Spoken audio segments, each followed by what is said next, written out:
നമസ്കാരം. മലയാളി വാർത്ത ഇൻസൈഡിലേക്ക് സ്വാഗതം. ആരൊക്കെ എതിർത്താലും കേരളയിൽ നടപ്പിലാക്കും. മുൻ മുഖ്യമന്ത്രി പിണറായി വിജയന്റെ വെല്ലുവിളിയായിരുന്നു. ആരോടായിരുന്നു ഈ വെല്ലുവിളി? ഇവിടുത്തെ ജനങ്ങളോട്. പാവപ്പെട്ടവന്റെ അടുക്കളയിൽ വരെ മഞ്ഞ കുറ്റി കൊണ്ടിട്ട കാലം അങ്ങനെ മറക്കാൻ കഴിയില്ലല്ലോ. സമരവുമായി തെരുവിലേക്ക് ഇറങ്ങിയ പാവപ്പെട്ട മനുഷ്യരെ തെരുവിലിട്ട് തല്ലിച്ചതച്ചതും ചോര തുപ്പിച്ചതും ആരും മറക്കില്ല. അതിനെല്ലാത്തിനും കൂടിയുള്ള അടിയായിരുന്നു ഈ നിയമസഭാ തെരഞ്ഞെടുപ്പിൽ കിട്ടിയത്. ഇപ്പോൾ വിപ്ലവകരമായ ഒരു പ്രഖ്യാപനമാണ് മുഖ്യമന്ത്രി വി.ഡി. സതീശൻ നടത്തിയിരിക്കുന്നത്. കേരളയിൽ പിണറായി വിജയൻ കൊണ്ടിട്ട മഞ്ഞക്കുറ്റികൾ വലിച്ചു പിഴുതെറിയാനാണ് വി.ഡി. സതീശന്റെ പ്രഖ്യാപനം. കഴിഞ്ഞ സർക്കാരിന്റെ കാലത്ത് വലിയ ജനകീയ പ്രതിരോധങ്ങൾക്കും കടുത്ത രാഷ്ട്രീയ വിവാദങ്ങൾക്കും വഴിവെച്ച കേരളയിൽ സിൽവർ ലൈൻ പദ്ധതി പൂർണ്ണമായി റദ്ദാക്കാൻ മുഖ്യമന്ത്രി വി.ഡി. സതീശന്റെ നീക്കം.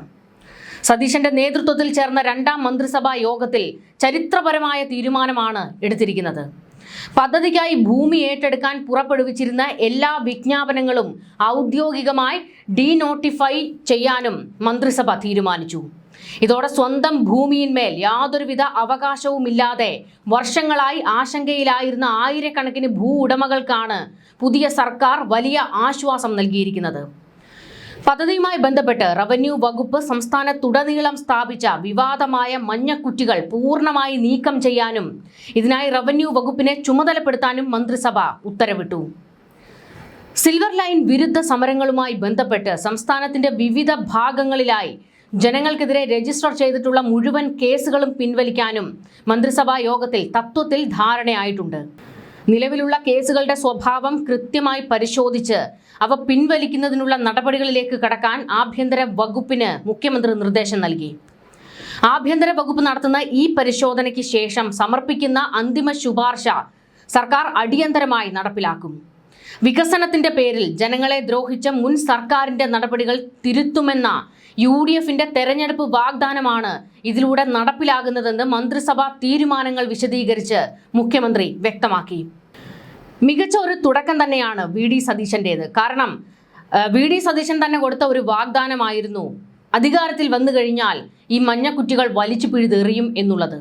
അതാണ് നടപ്പിലായിരിക്കുന്നത്. മാത്രമല്ല, ഇപ്പോൾ വി.ഡി. സതീശന് കൈയടിക്കുകയാണ് ഈ ജനങ്ങൾ. അന്ന് തല്ലുകൊണ്ട ജനങ്ങൾ. അന്ന് ഓർക്കുന്നില്ലേ, പിണറായി വിജയന്റെ പോലീസുകാർ അന്ന് ഈ പാവപ്പെട്ട മനുഷ്യരെ, സ്ത്രീകളും കുട്ടികളെന്ന് പോലും നോക്കാതെ അവരെ തല്ലിച്ചതയ്ക്കുന്ന ദൃശ്യങ്ങൾ ഇപ്പോഴും ഓരോ മനുഷ്യന്റെയും ഉള്ളിലുണ്ട്. അതിനെല്ലാത്തിനും കൂടിയുള്ള മറുപടി ഇന്നിപ്പോൾ കൊടുത്തിരിക്കുകയാണ്. ഇതോടുകൂടി വി.ഡി. സതീശൻ തങ്ങൾക്ക് ഒരു പുതുജീവൻ നൽകിയിരിക്കുന്നു എന്നാണ് ആ മനുഷ്യർ ഇപ്പോൾ പ്രതികരിക്കുന്നത്. ഇത് മാത്രമല്ല, സിൽവർ ലൈൻ തീരുമാനങ്ങൾക്ക് പുറമെ സംസ്ഥാനത്തെ ഉദ്യോഗാർത്ഥികൾക്ക് വലിയ ആശ്വാസം പകരുന്ന മറ്റൊരു സുപ്രധാന പ്രഖ്യാപനവും കൂടി മന്ത്രിസഭാ യോഗത്തിൽ നിന്നുണ്ടായിട്ടുണ്ട്. PSCയുമായി ബന്ധപ്പെട്ട് നിലവിലുള്ള വിവിധ റാങ്ക് ലിസ്റ്റുകളുടെ കാലാവധി നീട്ടാനാണ് സർക്കാർ തീരുമാനിച്ചിരിക്കുന്നത്. 2026 ഓഗസ്റ്റ് 31-നകം കാലാവധി അവസാനിക്കുന്ന എല്ലാ PSC റാങ്ക് ലിസ്റ്റുകളുടെയും കാലാവധി 2026 നവംബർ 30 വരെ നീട്ടാൻ മന്ത്രിസഭ തീരുമാനിച്ചു. ഇതോടെ കാലാവധി തീരാറായ റാങ്ക് ലിസ്റ്റുകളിൽ ഉൾപ്പെട്ട ആയിരക്കണക്കിന് ഉദ്യോഗാർത്ഥികൾക്ക് സർക്കാർ സർവീസിലേക്ക് പ്രവേശിക്കാനുള്ള കൂടുതൽ അവസരങ്ങളാണ് പുതിയ തീരുമാനത്തിലൂടെ കൈവന്നിരിക്കുന്നത്.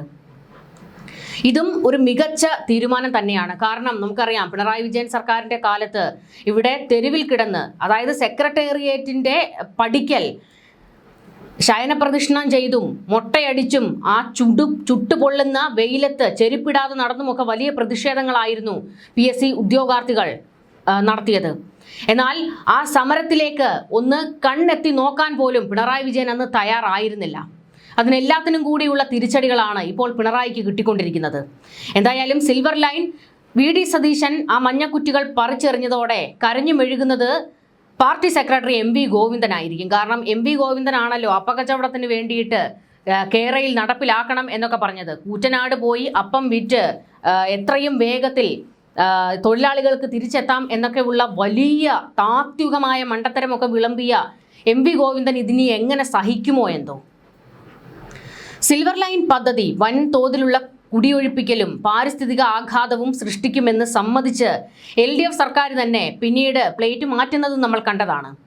പദ്ധതിക്ക് വേണ്ടി ഭൂമി ഏറ്റെടുത്താൽ ജനങ്ങളുടെ ജീവനോപാധികൾ നഷ്ടമാകുമെന്നും പാർട്ടിക്ക് സമ്മതിക്കേണ്ടി വന്നിരുന്നു.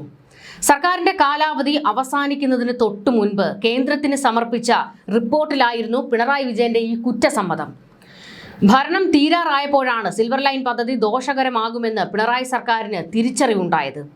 സിൽവർ ലൈനിന് പകരം റാപ്പിഡ് റെയിൽ സിസ്റ്റം നടപ്പിലാക്കാൻ സാധ്യതാ പഠനം നടത്തണമെന്നാവശ്യപ്പെട്ട് കേന്ദ്ര സർക്കാരിന് സമർപ്പിച്ച റിപ്പോർട്ടിലായിരുന്നു ദോഷഫലങ്ങളെക്കുറിച്ച് പറയുന്നത്. സിൽവർ ലൈൻ പദ്ധതി വന്നാൽ സംഭവിക്കാവുന്ന ദൂഷ്യങ്ങളെക്കുറിച്ച് ഈ റിപ്പോർട്ടിൽ എണ്ണി പറയുന്നുണ്ടായിരുന്നു. വലിയ തോതിലുള്ള കുടിയൊഴിപ്പിക്കൽ വേണ്ടിവരും, ഭൂമി ഏറ്റെടുക്കുമ്പോൾ ജനങ്ങളുടെ ജീവനോപാധികൾ നഷ്ടമാകും, പദ്ധതി 10,000 കുടുംബങ്ങളെ ബാധിക്കും, പരിസ്ഥിതി ദുർബല പ്രദേശങ്ങളിൽ വലിയ ആഘാതമുണ്ടാക്കും, റെയിൽവേയിൽ നിന്നുള്ള എതിർപ്പ്, പൊതുജനങ്ങളുടെ എതിർപ്പ് എന്നിവയായിരുന്നു സിൽവർ ലൈൻ പദ്ധതി മൂലം സംഭവിക്കുന്ന ദോഷവശങ്ങളെന്ന് പിണറായി സർക്കാർ തന്നെ പിന്നീട് കേന്ദ്രത്തോട് വെളിപ്പെടുത്തിയത്.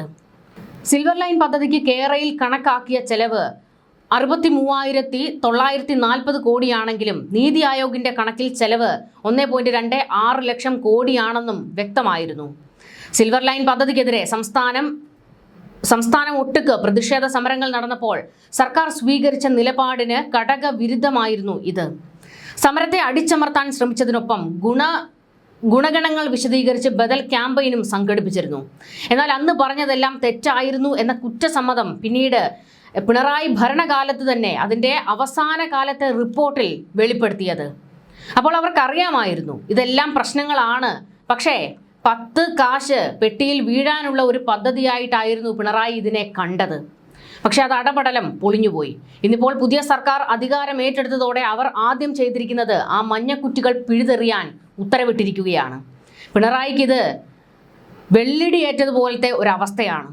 വി.ഡി. സതീശൻ അധികാരം ഏറ്റെടുക്കുമ്പോൾ തന്നെ എല്ലാവർക്കും അറിയാമായിരുന്നു ഈ കാര്യത്തിൽ ഒരു തീരുമാനം ഉണ്ടാകുമെന്ന്. കാരണം സിൽവർ ലൈൻ അതിൻ്റെ അതേ രൂപത്തിൽ നടപ്പിലാക്കാൻ സാധ്യത കുറവാണെന്ന് അന്ന് രാഷ്ട്രീയ നിരീക്ഷകർ തന്നെ പറഞ്ഞിരുന്നു.